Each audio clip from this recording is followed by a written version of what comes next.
Jai Hind and welcome to the YouTube channel of Force Defense Academy. Today we will be discussing about preparing for ND examination just after 10th class. बहुत सारे बच्चों को doubt होता है कि क्या 10th पास करने के बाद ही हम ND एग्जामिनेशन के लिए प्रिपरेशन शुरू कर सकते हैं? The answer is yes, you can start preparing for ND examination just after your 10th class along with your school studies. जैसे ही आप 11th में आते हैं, first of all, find a person who is preparing for NDA just like you, who is targeted for NDA just like you and who is sincere just like you. ऐसा एक partner होने से आपकी preparation और ज़्यादा अच्छे से हो सकती है.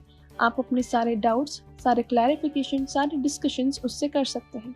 But make sure that he is as sincere and as dedicated as you. Now let's talk about the different topics that come in NDA and how to prepare for them. सबसे foremost और important चीज़ होती है improving English. All the candidates who are preparing for NDA should know कि English का importance बहुत ज़्यादा है और SSB में भी आपको सिर्फ English में ही communication करना होता है. There are different ways to improve your English. सबसे पहले आप daily newspaper लगाएं. That newspaper can be Indian Express, The Hindu or any English paper of your liking. उस न्यूज़पेपर को आप डेली पढ़ें. उससे दो बेनिफिट्स होंगे. एक, आपकी इंग्लिश इंप्रूव होगी. दूसरा, आपका करंट अफेयर्स इंप्रूव होगा जो कि आपको जनरल नॉलेज में हेल्प करेगा. दूसरा पॉइंट है कि आप एक सेल्फ हेल्प नॉवेल या मोटिवेटिंग नॉवेल खरीदें जो कि इंग्लिश में हो और उसे पूरा पढ़ें. अब एक ही दिन या एक ही हफ्ते में पूरी नॉवल ख़त्म करना is impractical because you have to manage your 11th class studies as well. एक पर्टिकुलर मंथ का टारगेट लेके चलें कि उस मंथ में हमको ये नॉवल ख़त्म करनी है. And the best time to read novel is before your bedtime. The next thing is if you are watching movies और सीरीज़ और any comedy, watch it in English with subtitles. उसे English में देखने से आपको समझ में आएगा कि उसका प्रोनाउंसिएशन कैसे करना है, किस वर्ड को किस प्रकार इस्तेमाल करना है और इंग्लिश के डिफरेंट यूसेज क्या होते हैं. The next thing about NDA is overview of English language. Synonym, antonym, fill in the blanks, error detection, ordering of words, ordering of sentence, comprehension. ये सारे इंग्लिश की वो इम्पॉर्टेंट टॉपिक्स हैं जो कि आपको टारगेट करना बहुत ज़रूरी है और ये सारे टॉपिक्स आपको आपके NDA पेपर में मिलेंगे. इन टॉपिक्स से प्रिपरेशन के लिए आप एक ऐसी रिलायबल बुक उठा सकते हैं जिनमें सारे टॉपिक्स मेंशन्ड हों with enough questions and so that you can practice them thoroughly.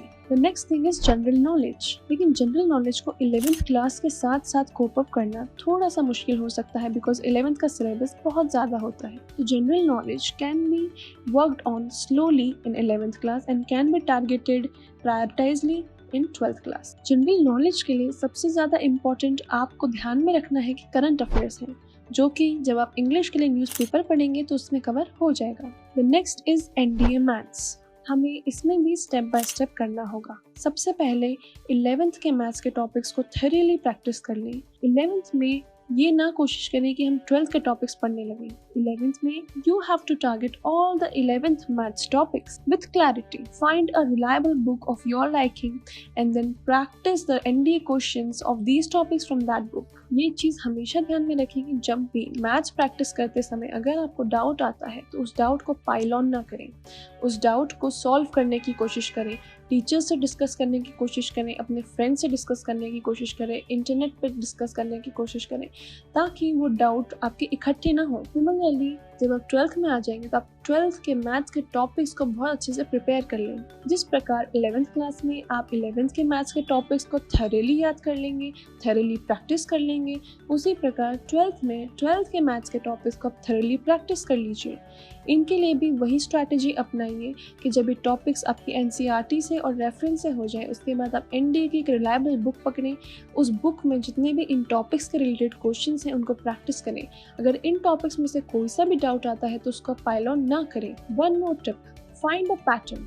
जिस क्वेश्चन में आपको डाउट आ रहा है उसी प्रकार के क्वेश्चंस को आप सॉल्व करें. जिस क्वेश्चन में आपको डाउट आ रहा है उस क्वेश्चन को उसी समय उसी वक्त क्लियर कर लें और जब आप उसी प्रकार के क्वेश्चन को और सॉल्व करेंगे तो उस क्वेश्चन में आपको कभी डाउट नहीं आएगा. And that question, that type of question will become your strength. Now keep this thing in mind that NDA allows you 2.5 hours for 120 question. इसका मतलब है कि हर क्वेश्चन के लिए आपके पास 75 सेकंड होंगे। इन 75 सेकंड्स में आपको वो क्वेश्चन रीड भी करना है, सॉल्व भी करना है और उसको मार्क भी करना है। तो ये सक्सेसफुली हो जाए, इस चीज़ के लिए ये ध्यान में रखना बहुत ज़रूरी है कि आपको एक स्पीड मेंटेन करनी है, आपको अपने डाउट्स पाइल नहीं करने हैं, आपको अपने doubts then and there clear करने हैं और आपको ऐसे ही क्वेश्चन प्रैक्टिस के लिए सॉल्व करना है और आपको एक्यूरेसी लानी है। जब आप ये सारे क्वेश्चंस करेंगे तो आप इनके मॉक टेस्ट देंगे। उन मॉक टेस्ट को एज अ सीरियस अटेम्प्ट दीजिए एंड टारगेट एक्यूरेसी। जितने ज़्यादा क्वेश्चंस आप एक्यूरेट मार्क करेंगे उतना ज़्यादा ही आपके अच्छे मार्क्स आने के चांसेस होंगे। Now coming back to general knowledge. For general knowledge, you have to target the newspapers. When you'll be reading newspapers, your entire problem of general knowledge, current affairs and English would be solved. While reading newspaper, it is must that you make notes.